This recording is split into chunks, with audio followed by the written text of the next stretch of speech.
Car number 4 was built in 1955 by the Budd Rail Car Company out of Philadelphia.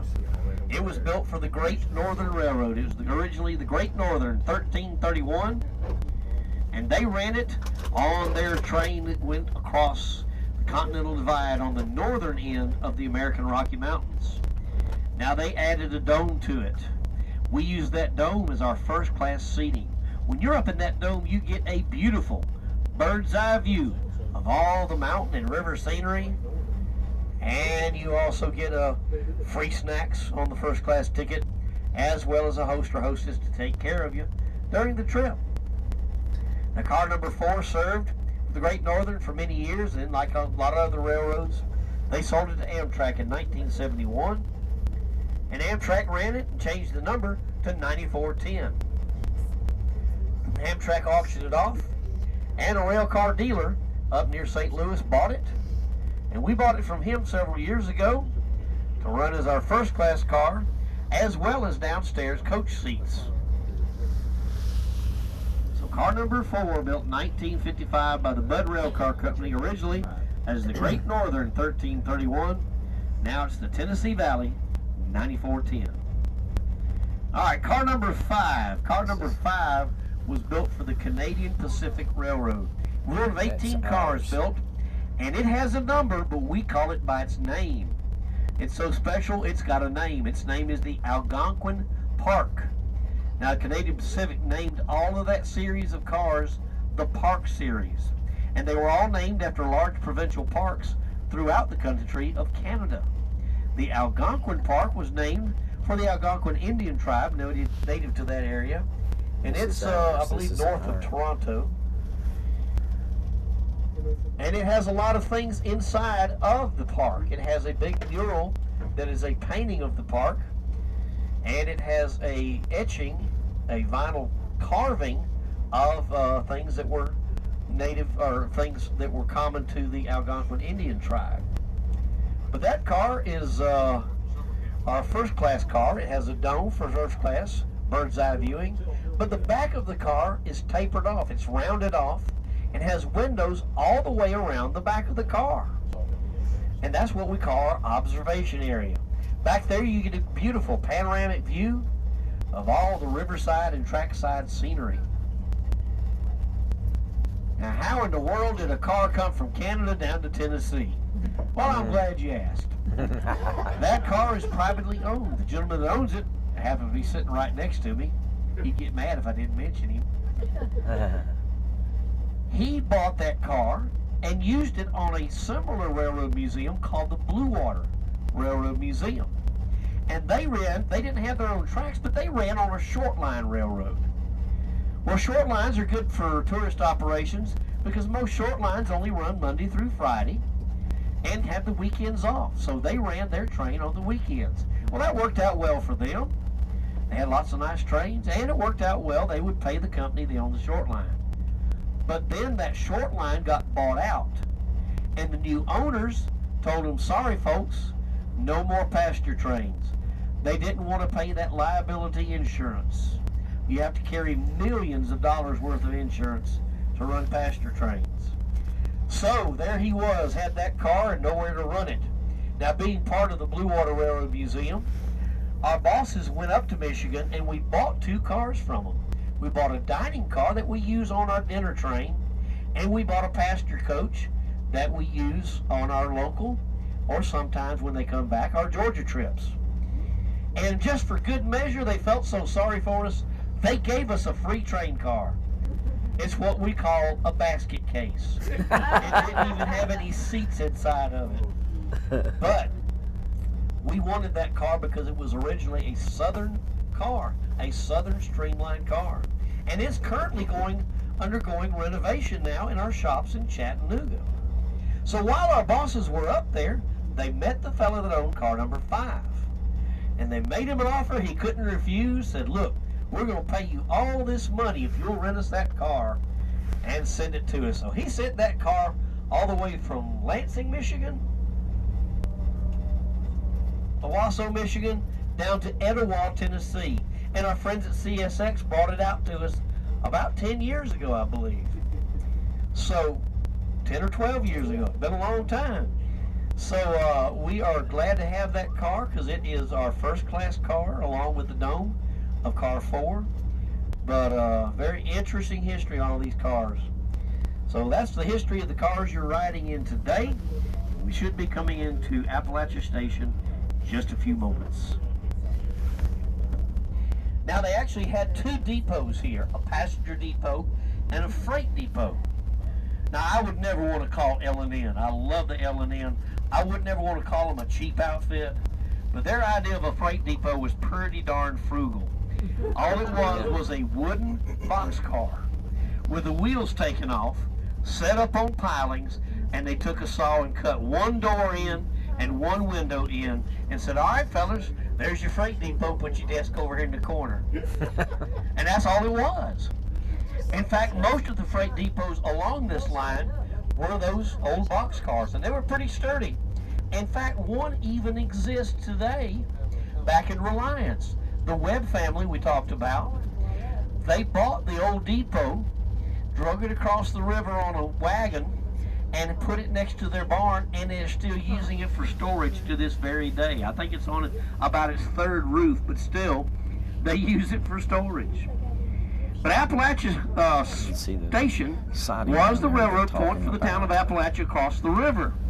Everything worked fine until 1942, and the level of the river lowered so far they could not float the boat across. The ferry boat would not make the trip.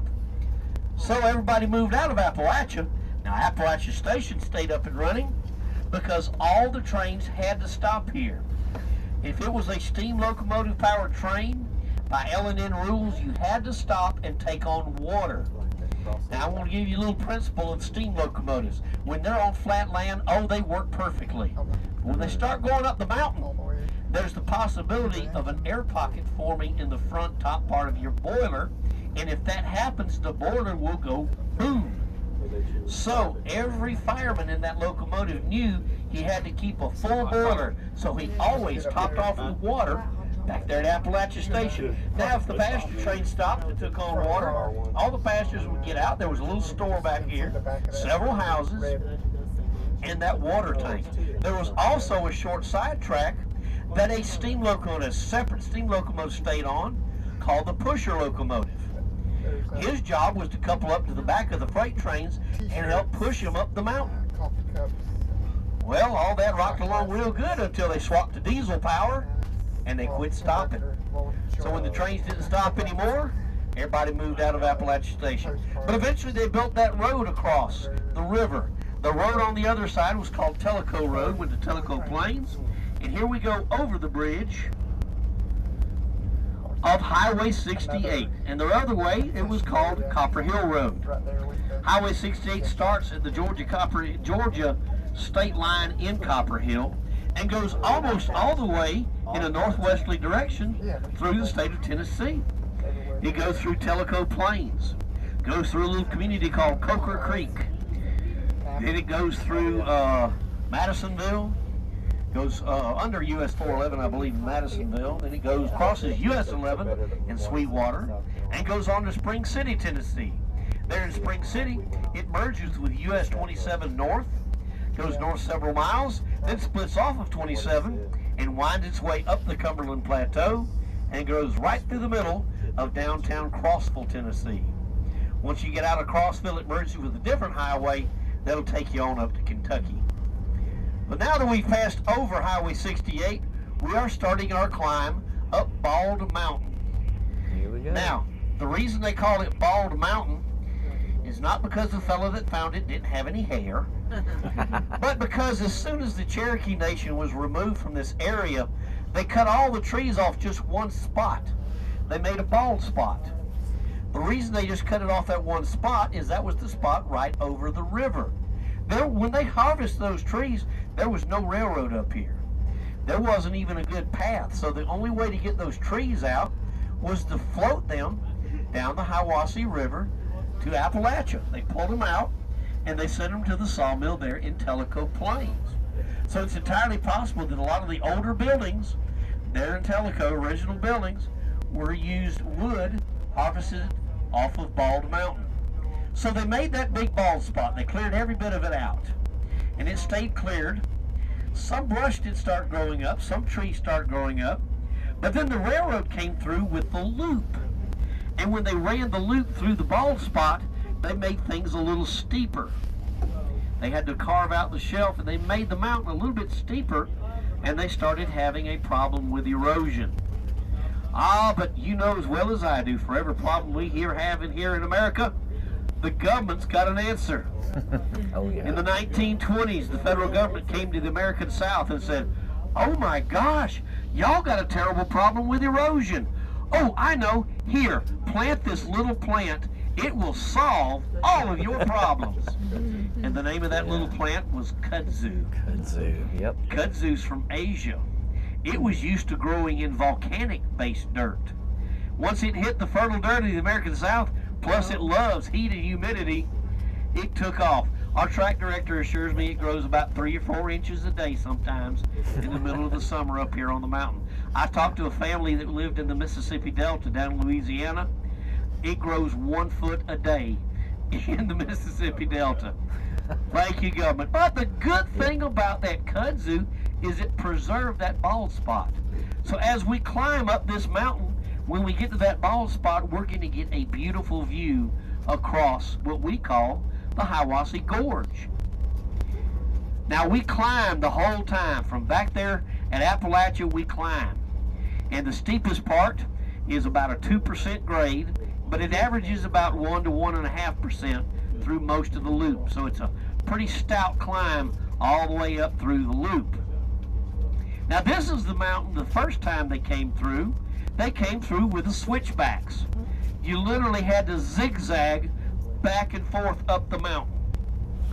You know, if you drive a big mountain road up in the mountains, you have to take hairpin turns from time to time. Trains don't do that. Train would pass a switch and they'd have to go backwards up the next leg of the switchback. They'd pass another switch, go forward for a little bit, pass another switch, go backward again, and finally the last switch would put them out on the main line. Now, the problem with the tail tracks were there was one tail track that was so short they could only bring 4 freight cars up at a time with their steam locomotive. So back in the 1890s, the average train was about 30, maybe 40 cars long. Well, just for mathematics' sake, let's say we had a 40-car train. That means bringing 4 cars up at a time, we had to go up that mountain 10 times. Don't forget, you got to come back down the mountain 10 times. But hold on. Twice a day, you had to get out of the way completely because here came the passenger train. The passenger train had track rights over you. You better be out of its way because he's coming on. Well, the first passenger train was the southbound from Knoxville to Marietta.